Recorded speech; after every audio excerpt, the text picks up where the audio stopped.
I had several things working against me when I first got into the commercial space and ultimately realized that I had to build an investor base even before I found the deal. So I had a few things going against me. One of them was the fact that the wealthier individuals that I knew that may take a leap of faith on me, they were my clients in the insurance business. So I was somewhat typecasted as their insurance guy. And the idea of going into a completely different industry, calling on them to say, hey, take a chance on me. I really understand this business. I've been investing in residential all this time that you've known me.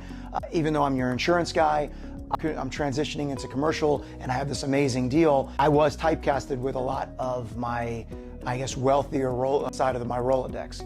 That was difficult in the beginning, but I kept talking to those people. I kept talking to individuals that knew those people, and I had deals that continued to present themselves.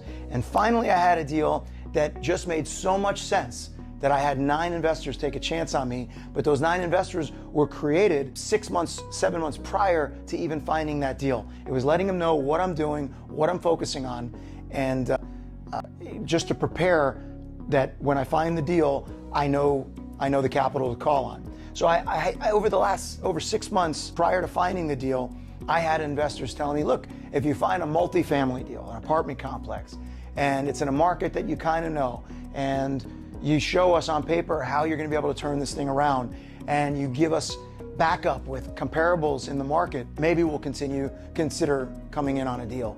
And we found that one deal. We found a 156 unit apartment complex in Atlanta, Georgia, a market that I know very well. I lived there for 4 years. So they knew I knew the market. And I delivered something to my Florida investors that they didn't have, which was a new market.